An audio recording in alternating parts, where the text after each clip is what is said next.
Hey, what's up, guys? Happy Sunday. Good morning. Let's talk a little MLB DFS. Hopefully, your Saturday went well. We had busy stuff with kids and whatnot yesterday, so I didn't even play DFS. So I didn't even really track the games to see how things are went, but hopefully, y'all had a great night. All right. So before we even get into this today, there is what looks like a lot of sporadic showers on the East Coast. So, like the Roth report, for example, isn't out yet. You're going to want to watch and see what the deal is there. As far as pitching goes, especially, like, is Max Scherzer playable or not playable? That is a huge deal, right? I mean, he's clearly the top overall pitcher today. Like, I like Chris Sale, I like Noah Syndergaard. These are really good pitchers, but Max is a cut above them. So look for that, because if you can't play Max, that's obviously a major slate changer. So let's wait on the Roth report and see what happens. If Max Scherzer can play, of course he makes tons of sense. So in the meantime, Chris Archer has been off to a slower start this year. But as you can see, over the last three starts, getting a little bit better. Now he's at home today. And despite what we've seen from him this year, typically he has been a much better home pitcher throughout his career. So I like that spot for him today. He has generally done a really good job versus the majority of these Blue Jays hitters, outside with the exception of Kendrys Morales. Now, Morales is also stuck right now in a really bad rut.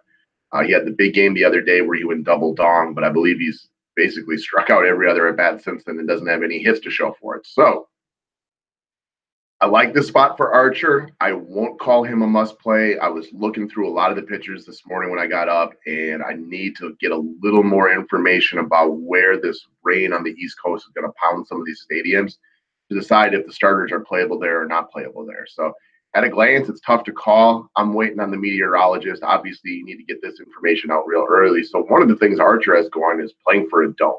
The game is safe. The strikeout upside is real. We haven't seen a major strikeout game from him this year. He did get 8 in 2 of the games earlier this season, but he's 10K strikeout capability every time he goes out there. And even though he's been getting hit a little bit, I like the fact he only has 3 walks over his last 3 starts. So this would be a good spot for him. I won't go as far as to call it great, but a good spot for him at home against Toronto. Not a must play. And if we find out Max is somebody that you can, give the go to, then it's even harder to pay for Archer. Not impossible by any stretch, but a little bit harder. All right, moving down from there. Not a lot of pitchers in just cake money spots today. So you're going to have to do a little bit more searching than usual. And the Giants has been Matt's little team over the last couple of days that he's been using a lot of, and they've been working well for him. Alan Hansen, especially if he bats near the top of the order, this is a situation where I'm not really interested in picking on the kid from Atlanta who was really good in his first start, but I don't mind using a piece or two against him. And Alan Hansen's dirt cheap, dual eligibility with second and short, absolutely crushing the ball right now. So in a situation where you're able to pay up for Max Scherzer, this is a guy who can help offset your salary cap right here.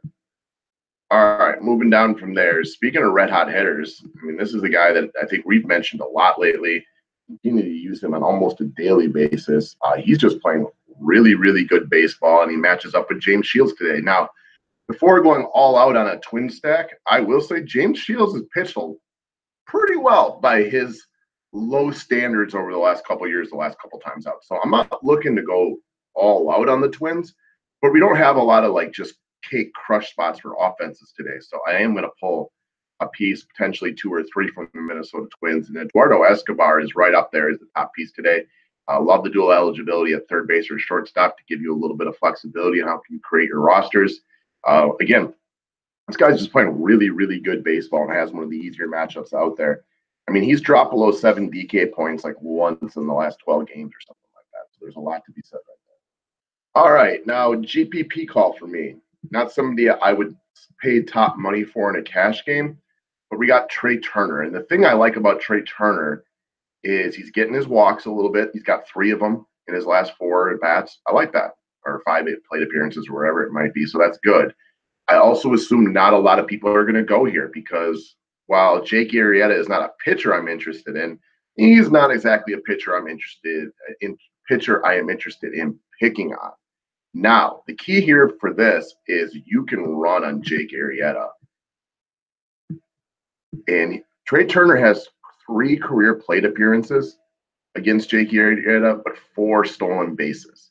Because you can run on Jake Arrieta, this is a spot where if Turner gets a walk, it could easily turn into 7 or 12 points. If you can get a single and a walk, I mean, we wouldn't be shocked to see this guy with 2 or 3 steals at the end of the day, and it could be a cheap source of points for you. So, I'm not looking to go all out on the Nationals as much as I don't think Jake Arrieta is nearly what he used to be. He's also not a guy I'm really interested in picking on, but I do think this is kind of a DPP one-off call. Is somebody that not a lot of other people are going to go to, and this is all about playing the stolen base factor right here, and you can run on Jake Arrieta. All right, last but not least, Chad Kuhl goes up against my Milwaukee Brewers today, and we know that he's a little bit more susceptible to left-handed hitters. Christian Yelich putting together a lot of quality ABs over the last week or so.